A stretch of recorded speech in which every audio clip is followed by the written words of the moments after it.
जब वो पी के बेवड़ों की तरह पड़े होते हैं तो उनको उठा के लाने वाले उत्तर प्रदेश और बिहार के ड्राइवर होते हैं, जो उनकी बहन बेटियों की इज्जत को बचाकर घर में 4 बजे बेडरूम में लाके लिटा देते हैं। कहते बाबूजी साहब इन्हें ज्यादा चढ़ गई थी, उस क्लब के आगे यहां लाया हूं, उठा के लाया हूं, बहुत चढ़ गई थी। हमारी जिंदगी की लाइफ लाइन प्रवासी है, पूर्वांचल का व्यक्ति है, लाइफ लाइन है, खत्म कर देंगे। मराठा बिजनेस व्यापारी नाराज है। अगर वो ऐसा बोलते हैं तो इस देश को सबसे अधिक IAS IPS बिहार और उत्तर प्रदेश देता चला आ रहा है।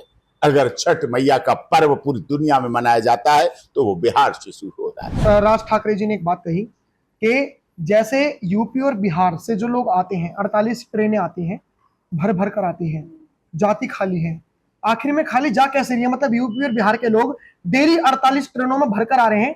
एक राज्य की एक सीमा होती है कि उसमें कितने लोग कैपेसिटी होती है। अगर महाराष्ट्र के, अगर ऐसे यूपी बिहार के लोग आते रहे, क्योंकि उनकी सरकार तो कुछ काम करती नहीं है और उनका राज्य बहुत पीछे है। मतलब हम ये नहीं समझ पाए कि एक नेशन की बात हो रही थी या फिर एक राज्य की बात हो रही थी। उन्होंने कहा यूपी बिहार इतना पिछड़ा राज्य है कि इतने सारे लोग आ रहे हैं, आते जा रहे हैं, जा कोई नहीं रहा। तो ऐसे तो जो महाराष्ट्र के लोकल लोग हैं, जो महाराष्ट्र के मूल निवासी हैं, जो महाराष्ट्र में पैदा हुए, उनका तो रोजगार खतरे में, उनका तो सब कुछ खतरे में। इसीलिए जो MNS के जो लोग हैं महाराष्ट्र नवनिर्माण सेना, वो ये काम कर रही है। बाला साहब ठाकरे कहां गए थे? वो महाराष्ट्र के मूल निवासी नहीं हैं, वो मध्य प्रदेश के मूल निवासी हैं। यस, मैं बता रहा हूं फैक्ट के साथ, ठाकरे परिवार मध्य प्रदेश का मूल निवासी है। मुंबई फिल्म इंडस्ट्री का सदी का महानायक अमिताभ बच्चन, जिसके नाम पर मुंबई की फिल्म इंडस्ट्री ने सबने कमाना अच्छी बात है। आजकल तो रिंगटोन भी वही आ रही है, CBI और साइबर क्राइम के लिए अमिताभ बच्चन। वो अमिताभ बच्चन कहां के हैं? इलाहाबाद प्रयागराज के। जितनी हीरोइन हुई, नरगिस दत्त और सब कहां की है? कानपुर उत्तर प्रदेश की। दिलीप कुमार कहां के? संजय दत्त कहां के? सुनील दत्त कहां की फैमिली है? दत्त फैमिली कहां की है? नहीं, मुंबई की है। बेस देखिए, कपूर फैमिली कहां की है? नहीं है मुंबई महाराष्ट्र की। धर्मेंद्र उस समय के सदी के बहुत बड़े कलाकार हैं। हेमा मालिनी कहां की हैं? धर्मेंद्र कहां के हैं?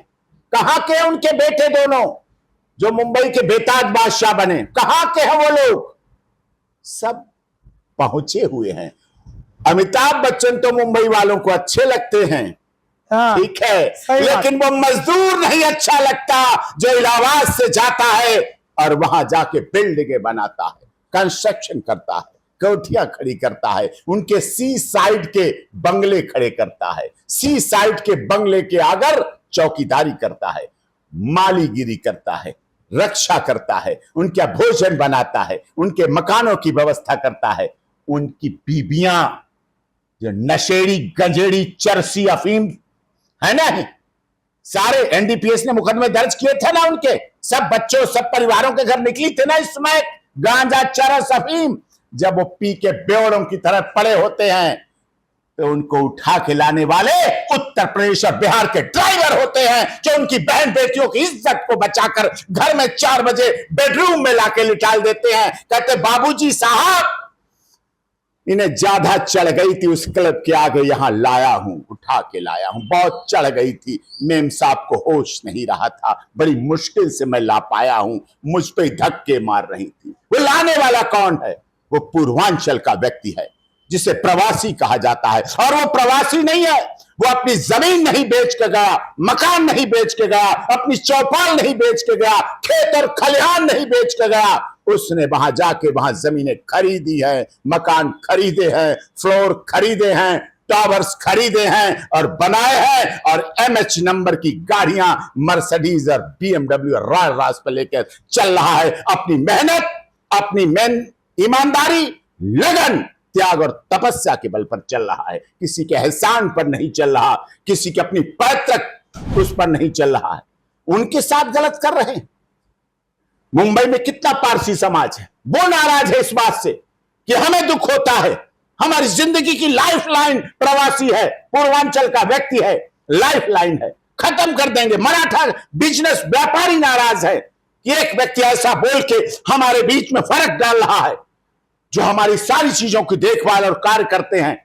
हमारे सांसद कुंवर हरिवंश सिंह जी, अखिल भारतीय क्षत्रिय महासभा के राघवन प्रताप राजू जी, वहां 9 कॉलेज खोले हैं, 9 कॉलेज, 2 हॉस्पिटल, डिग्री कॉलेज खोले हैं।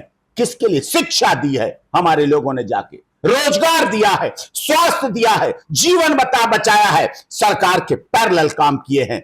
किसके लिए?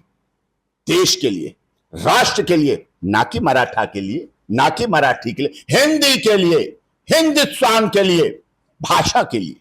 लेकिन उनके साथ अगर अपमान होगा तो इसे देश किसी तरह से बर्दाश्त नहीं करेगा। और सुन लो, जिन हाथों में शक्ति छिपी है, जिन हाथों में शक्ति छिपी है राज तिलक करने की, जिन हाथों में शक्ति छिपी है राज तिलक करने की, उन हाथों में शक्ति छिपी है सर उतार लेने की। जब युद्ध स्थल पर वही राज तिलक करने वाले हाथ खड़े होते हैं तो उन्हीं हाथों से सर उतार लिए जाते हैं। इसीलिए कहा, जिन हाथों में शक्ति छिपी है राज तिलक करने की, उन हाथों में शक्ति छिपी है सर उतार लेने की।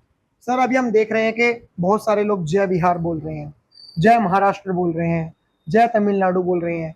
आखिर जय हिंदुस्तान का मतलब बनेगा अपना ऐसा? ये बाइफर्केशन करना चाहते, फूट डालो राज करो चलाना चाहते हैं। मतलब आपके कहने का मतलब अंग्रेज चले गए और ये भाषा, ये divide and rule, divide and rule करने के। लेकिन भारत एक है, हिंदुस्तान की एकता अखंडता एक है। वो हमारे देश की तो प्रधानमंत्री थी इंदिरा गांधी, जिन्होंने कहा था भुवनेश्वर के अपने आखिरी भाषण में कि मेरे खून का एक एक कतरा, मेरे खून के एक एक बूंद, मेरे खून का एक एक कतरा इस देश की एकता और अखंडता के लिए काम आएगा। उन्होंने नहीं कहा था मेरे खून का कतरा सोनिया गांधी या राजीव गांधी या मेनका गांधी के काम आएगा या राहुल और प्रियंका के काम आएगा। उन्होंने कहा था इस देश का एक एक कतरा हमारे देश के लिए काम आएगा, एकता अखंडता। तो एकता अखंडता सदैव रही है, चाहे पाकिस्तान कह ले कि भारत में 2 नेशन थ्योरी है, लेकिन जब ऑपरेशन सिंदूर हुआ तो हमारी महिला नेत्रियों ने, व्योमिका सिंह, सोफिया कुरैशी ने, 2 महिलाओं ने दिखा दिया पाकिस्तान को कि अबे छोड़, 2 नेशन थ्योरी की बात करता है, अभी तो तू व्योमिका सिंह और सोफिया कुरैशी से ही निपट के देख ले। अभी Rajput regiment, Jat regiment, Sikh regiment और मराठा रेजिमेंट और हरियाणा रेजिमेंट और साउथ रेजिमेंट की तो नंबर ही नहीं आया। अभी हमसे तो पहले 25 मिनट तो निपट ले, 25 मिनट में स्वाहा हो गया। अभी एक वीडियो बाला साहब ठाकरे जी की वायरल हो रही है। बाला साहब ठाकरे जी कहते हैं कि मैं महाराष्ट्र में मराठी हूं लेकिन हिंदुस्तान में मैं हिंदू हूं।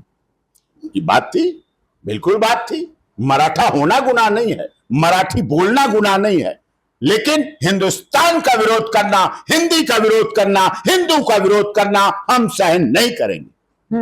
लेकिन ये जो कहा जा रहा है, एक आपने देखा होगा डीएमके पार्टी, उदयनिधि स्टालिन, जो सनातन धर्म को डेंगू मलेरिया कहते हैं, उसमें तमिलनाडु की एक डीएमके पार्टी है, उनके एक नेता ये कहते हैं कि यूपी और बिहार के लोग सिर्फ टॉयलेट साफ करने के लिए बने हैं। ये हमारे बैंगलोर, महाराष्ट्र, ये तमिलनाडु, कर्नाटक, इन सब जगह पे आते हैं व्यापार करने के लिए, और वैसे बने यूपी बिहार के लोग टॉयलेट साफ करने के लिए हैं।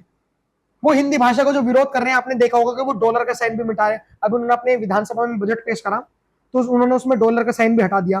तो क्या लग रहा है कि यूपी और बिहार के लोग मतलब इतने मेहनत, आप अगर आंकड़े, आप तो काफी नॉलेज रखते हैं, अगर आंकड़े की बात करी जाए तो आईएएस आईपीएस जितने भी डिस्ट्रिक्ट मजिस्ट्रेट निकलते हैं सब यूपी बिहार के लोग ही निकलते हैं। अगर वो ऐसा बोलते हैं तो इस देश के प्रथम महामहिम राष्ट्रपति रहे डॉक्टर राजेंद्र प्रसाद जी का भी अपमान है। अगर वो ऐसा बोलते हैं तो इस देश को सबसे अधिक आईएएस आईपीएस बिहार और उत्तर प्रदेश देता चला आ रहा है। अगर छठ मैया का पर्व पूरी दुनिया में मनाया जाता है तो वो बिहार से शुरू होता है। अगर सिख धर्म के लिए गुरु नानक देव सिंह की जन्मस्थली पटना साहिब है तो पूरे सिख धर्म का अपमान है।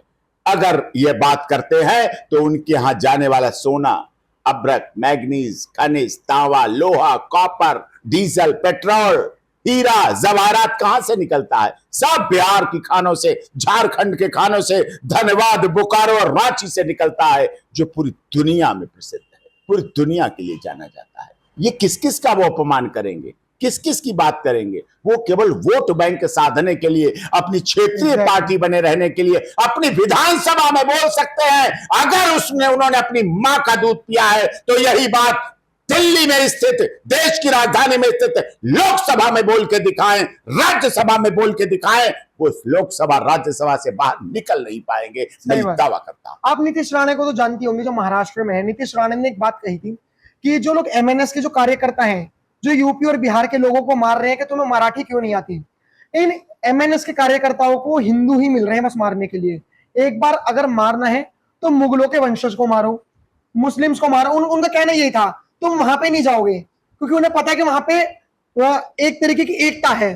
तुम सिर्फ हिंदुओं को मार रहे हो, हमारे हिंदू भाइयों को मार रहे हो भाषा के आधार पर। देखिए, वो उनका व्यक्तिगत अनुभव जरूर रहा होगा, कहा होगा, सही होगा, लेकिन मैं इससे तर्क रहता हूं, हिंदी भाषा मुस्लिम भी बोलते हैं, हाँ, और उर्दू भाषा भी हिंदी वाले बोलते हैं, हिंदी हाँ, बोलते। इतनी प्यार की भाषा लखनऊ की, लखनऊ में अगर लड़ाई भी होगी ना, हाँ, तो ये लगेगा आपस में बातें कर रहे हैं।